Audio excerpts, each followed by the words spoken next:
Assalamu alaikum dear students, welcome to my channel NEET JW foundations. तो आज का topic है प्रॉब्लम्स ऑन फ्रिक्शन। कल हमने फ्रिक्शन डिस्कस किया, उसमें हमने स्टैटिक फ्रिक्शन डिस्कस किया, हमने इसमें काइनेटिक फ्रिक्शन डिस्कस किया। Then kinetic friction has two types, इसके दो किस्म है, वन तो है स्लाइडिंग और एक है रोलिंग फ्रिक्शन। लेकिन आज रोलिंग फ्रिक्शन को डिस्कस करने से पहले, इसको डिफाइन करने से पहले we will do some problems that has been asked in previous year NEET exams as JW exams and which are from the NCERT. तो आज हम पहली वाली प्रॉब्लम करते हैं जो एनसीईआरटी में भी है और इसको नीट में भी पूछा गया था। तो प्रॉब्लम क्या है कि प्रॉब्लम है कि determine the maximum acceleration of the train. हम एक ट्रेन चल रही है, उसकी एक्सेलरेशन हमें देखनी है कि उस ट्रेन के फ्लोर पे एक बॉक्स है दैट इज एट रेस्ट। वो बॉक्स इस ट्रेन के फ्लोर पे रेस्ट पे है, which will remain stationery, in which box remain on, which will remain stationery, ये स्टेशनरी रहेगा। Given that the coefficient stats from the box and the train flow is 0.15, तो हमें इस ट्रेन की एक्सेलरेशन निकालनी है जिस ट्रेन के फ्लोर पे एक बॉक्स है, so that this box will remain stationery. ये बॉक्स जो है ये स्टेशनरी रहेगा इस पे। तो हमें ऐसी एक्सेलरेशन निकालनी है इस ट्रेन की जिस ट्रेन में एक बॉक्स एक रेस्ट पे है, so that this box will remain stationary. We know that जब भी कोई ब्लॉक होता है, जैसे कि मैंने आपको कल पढ़ाया था कि जब भी कोई ब्लॉक होता है और अगर ये ब्लॉक ऑफ मास m है, तो जब इस पे एक फोर्स अप्लाई F होता है, that means F equal to ma, तब जाके जब ये तब इस पे एक फोर्स एग्जिस्ट होता है that is opposite in direction of the applied force F। So इसको टेंडेंसी होता है, this object of mass m, this body of mass m has a tendency to to move in the forward direction.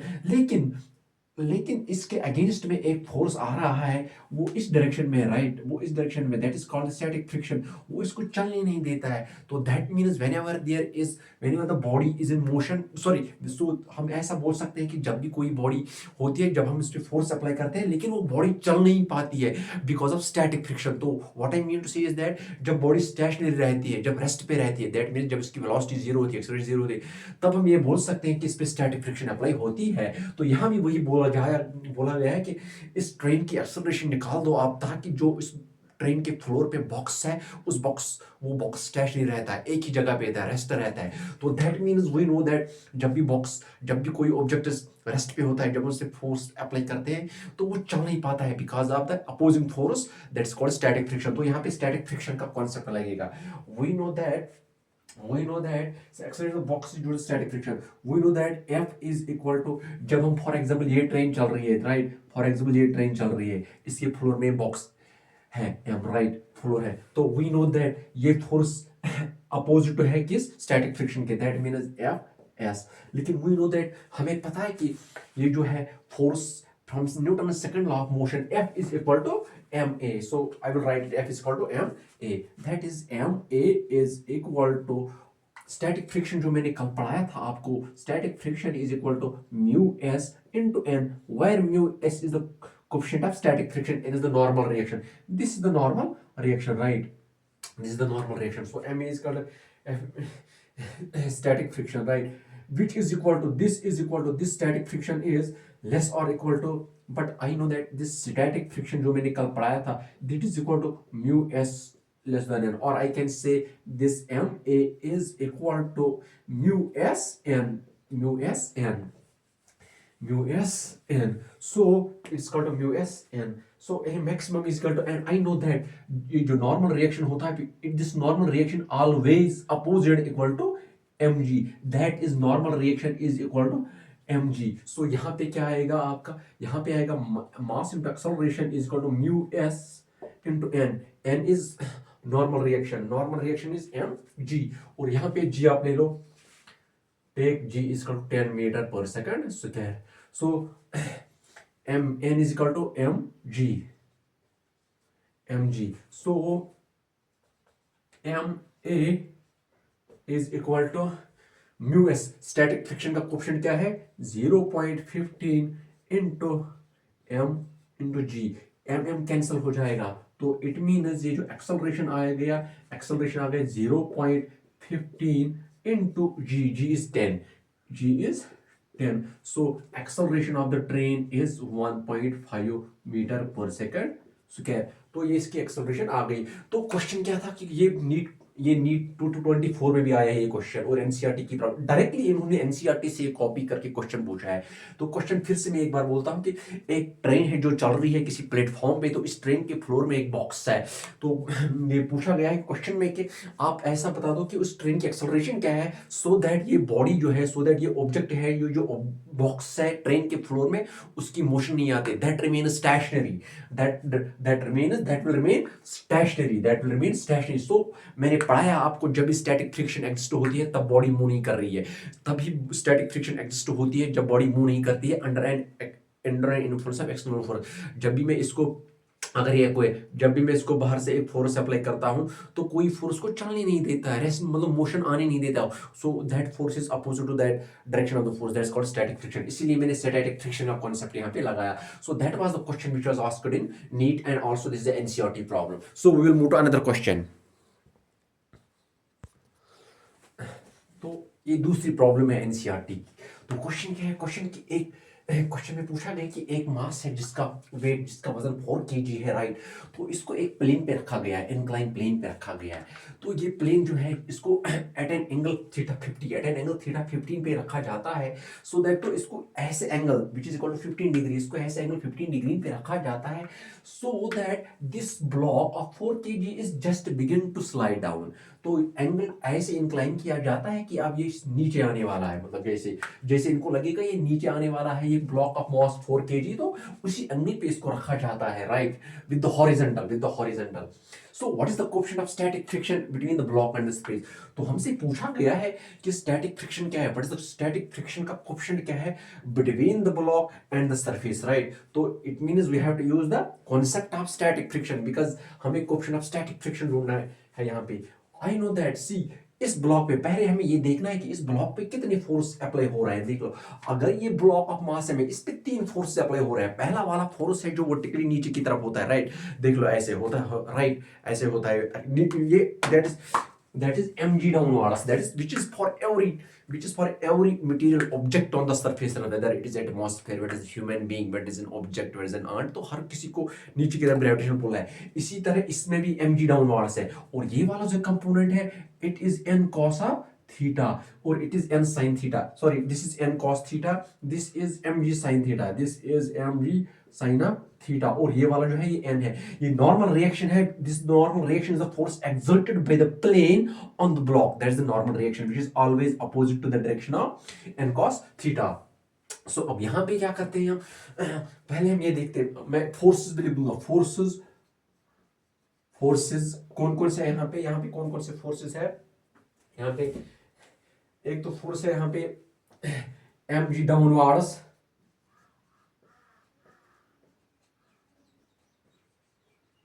mg downwards है, normal reaction ऊपर है, हाँ normal reaction ऊपर की तरह है, और एक फोर्स है यहाँ पे, दैट इज यहां से, ये जो स्टैटिक फ्रिक्शन का है ना, जो मैंने कल पढ़ाया स्टैटिक फ्रिक्शन का, बिकॉज अभी ये मूव नहीं हो रही है, that's why it is static friction. अगर ये मूव होगा तब जाके हमें यहाँ पे काइनेटिक फ्रिक्शन लिखना था, तो और यहाँ पे है static friction, static friction FRICTION, static friction, right. अब यहाँ पे क्या करना है हमें, ये स्टैटिक फ्रिक्शन है। अब यहाँ पे करते हैं क्वेश्चन यहाँ पे।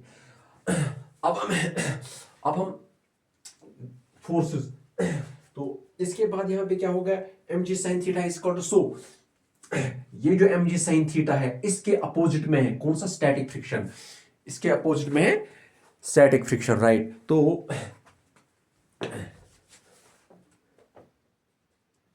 mg sin थीटा, ये जो है ये स्टैटिक फ्रिक्शन, ये इंपीडिंग मोशन, ये जो रिलेटिव मोशन इसकी आएगी इस सरफेस के साथ, उसको रेजिस्ट करता है स्टैटिक फ्रिक्शन, इसलिए ये mg sin थीटा इसके अपोजिट में है।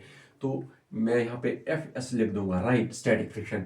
और यहाँ पे क्या है, ये जो n cos थीटा है that is opposite to the n, right, sorry ये mg cos थीटा है, sorry it is mg cos theta, sorry it is mg cos theta, हाँ it is mg cos theta, और ये mg cos theta it is opposite n, so mg cos theta is equal to n। तो यहां से क्या आएगा, ये जो mg sin theta है इनको मैं डिवाइड करूंगा, divide this one this, so mg sin theta divide by mg cos theta, mg sin theta upon mg cos of theta is equal to fs upon n, right? So mg cancel, sin theta upon cos theta is equal to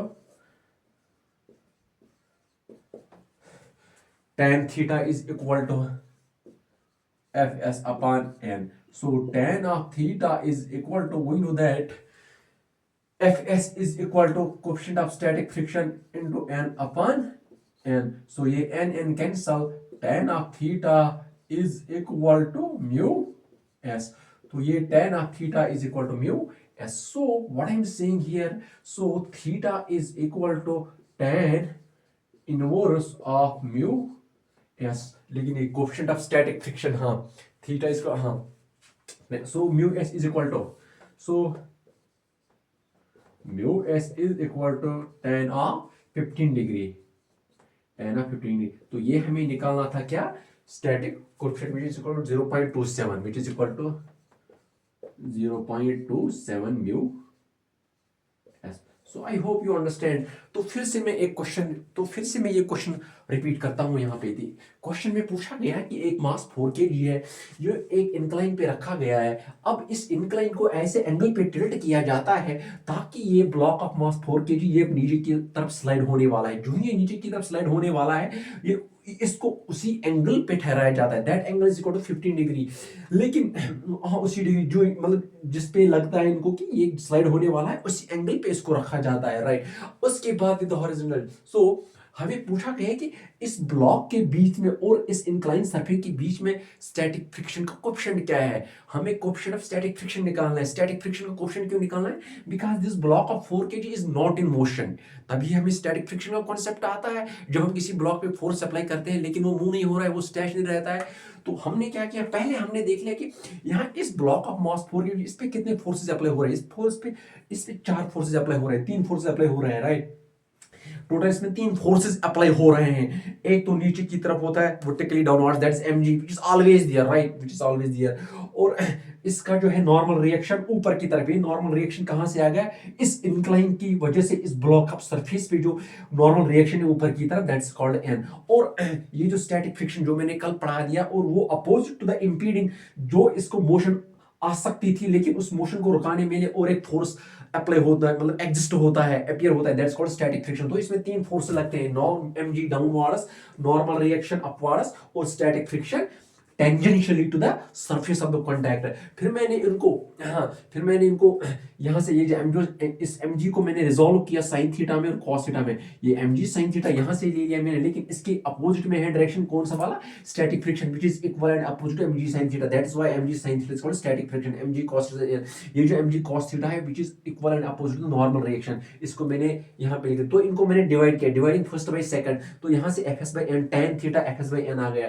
तो tan theta is equal to mu s. लेकिन theta कितना था यहाँ पे, 15 degrees theta. So tan 15 is 0.27. So that was the question, that is the question of the NCERT, right. यहाँ पे मैं लिखता हूँ एनसीईआरटी है, एनसीईआरटी, ये क्वेश्चन है.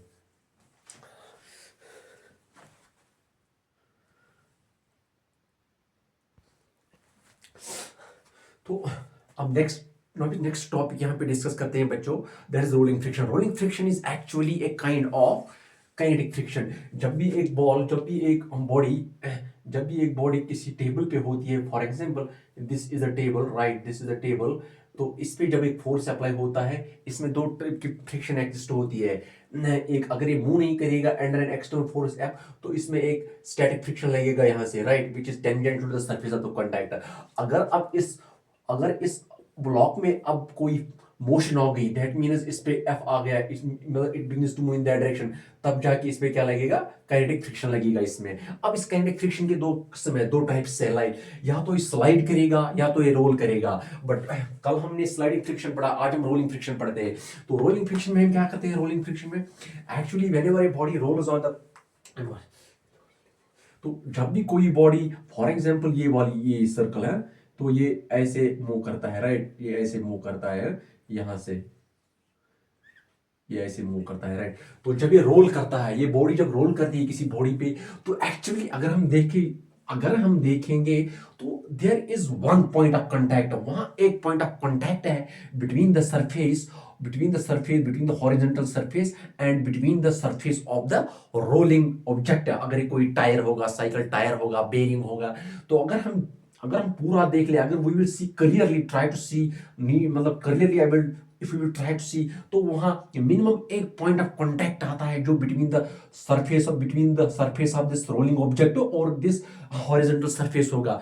तो इस चक्कर में क्या होगा, कांटेक्ट बिटवीन, तो इसमें एक पॉइंट आता है, right. So there is no relative motion. तो जैसे कि मैंने बता दिया पहले कि ये जो फ्रिक्शन है, it is trying to oppose the relative motion, it is trying to oppose the relative motion. वो क्या बता, जैसे कि मैंने कल वाले क्लास में बताया कि अगर ये बॉडी है, अगर ये स्लाइड कर रही है यहां से, तो ये kinetic friction, it is trying to stop the relative motion of this. ये काइनेटिक फ्रिक्शन इस बॉडी को नीचे गिरने में थोड़ा स्टॉप करने की कोशिश करता है। It is acting opposite to the direction of the force, जो फोर्स इसको यहां से लगता है।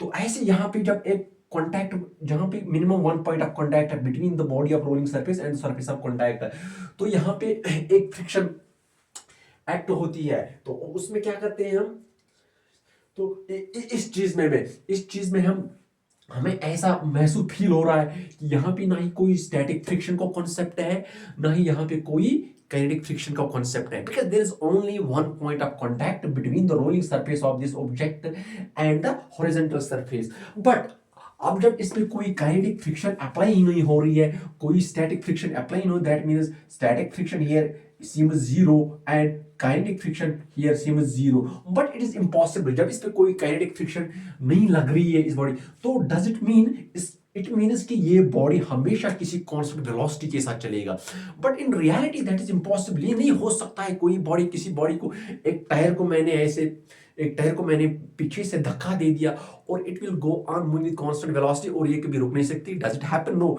जब भी आप मतलब कहीं पे भी देख लो, अगर किसी टायर को आप ऐसे मार दोगे, मतलब धक्का दे दोगे, पुश कर दोगे, तो क्या वो टायर फॉर एवर के लिए चलेगा? नहीं, वो कहीं ना कहीं उसकी वेलोसिटी चेंज हो जाएगी, उसकी एक्सेलरेशन आएगी, तो finally that tyre will come to the rest.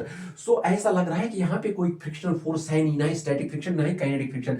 Why? Because यहाँ पे कोई कॉन्टैक्ट, बिकॉज मिनिमम यहाँ पे एक पॉइंट ऑफ कॉन्टैक्ट है जो इस रोलिंग सरफेस के बीच में है और इस हॉरिजॉन्टल सरफेस के बीच में है, और जब एक ही पॉइंट ऑफ कांटेक्ट है तो ये काइनेटिक फ्रिक्शन कैसे हो सकता है और ये स्टैटिक फ्रिक्शन कैसे हो सकता है? अब जाके यहाँ पे, लेकिन वन, सो इट मींस इसकी तो मतलब, सो इट मींस अगर फिर इस पे काइनेटिक फ्रिक्शन जीरो है, स्टैटिक फ्रिक्शन जीरो, तो इट मींस क्या ये फॉरएवर किसी कांस्टेंट वेलोसिटी से क्या चलेगा? So the answer to that question is no. ये हमेशा कांस्टेंट वेलोसिटी के साथ नहीं चलेगा। ये rolling object, for example tyre is there, bearing is there, constant velocity के साथ चलेगा? कांस्टेंट वेलोसिटी नो, ये कांस्टेंट वेलोसिटी के साथ नहीं चलेगा। हाँ, कांस्टेंट वेलोसिटी नो, ये कांस्टेंट वेलोसिटी के साथ नहीं चलेगा। हाँ, अलबत्ता हम यहाँ भी बोल सकते हैं कि there is one kind of friction between the point of contact at this rolling surface and the horizontal surface, that kind of friction is called rolling friction.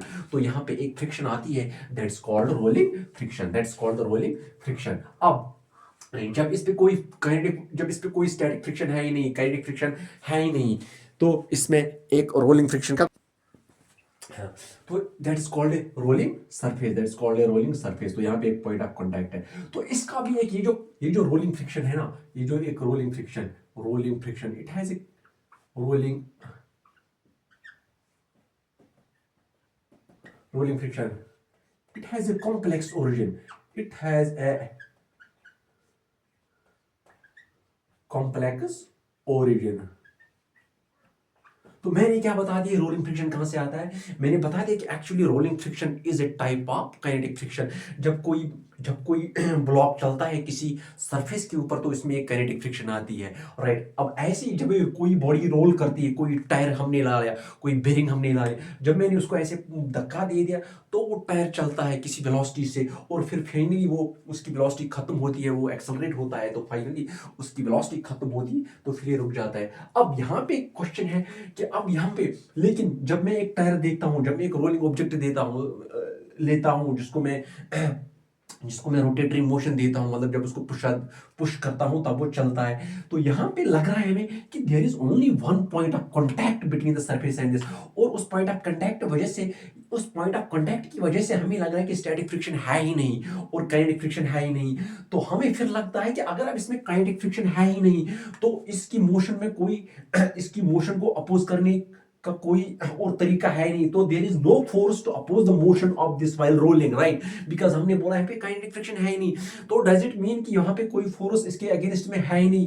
तो दैट मीन्स क्या ये सर्कुलर ऑब्जेक्ट, क्या ये rolling object हमेशा के लिए फिर चलेगा विद सम वेलोसिटी? नो, ऐसा होता नहीं, it doesn't happen in real life. So but after some time ये रोलिंग ऑब्जेक्ट, इसकी वेलोसिटी कम होती है, एक्सेलरेशन आती है, तो finally the rolling object comes to the rest. So यहाँ से हमें एक आइडिया मिलता है कि कोई एक फ्रिक्शन है, स्लाइडिंग फ्रिक्शन नहीं है, काइनेटिक फ्रिक्शन नहीं, कोई एक दूसरी तीसरी टाइप की फ्रिक्शन है between the surface of contact of the rolling object and the surface of this horizontal surface, right? That kind of friction is called the rolling friction. अब इस rolling friction में क्या होता है, इसमें एक point of contact रहता है, like between this। तो यहाँ पे जब इसका एरिया देखा जाता है, इस point of contact का एरिया जब देखा जाता है, तो it has some complex, right, different from static below the surface।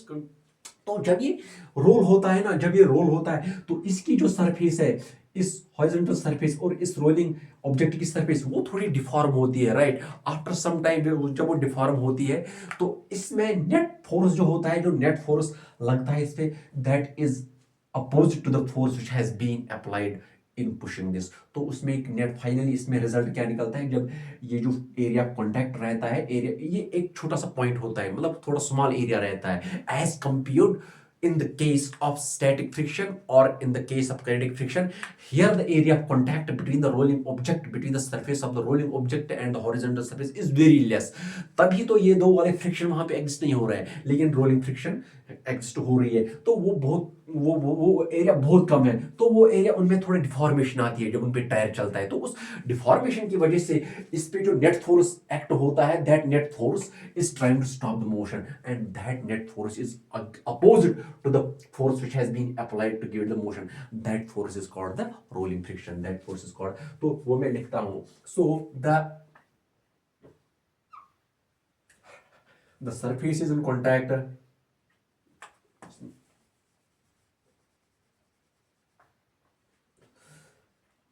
the component of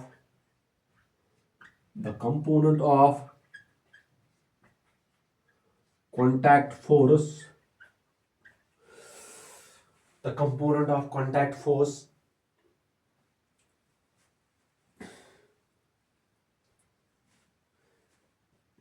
is parallel to the surface of contact, parallel to the surface of contact, and tries and is opposite and oppose the motion, and is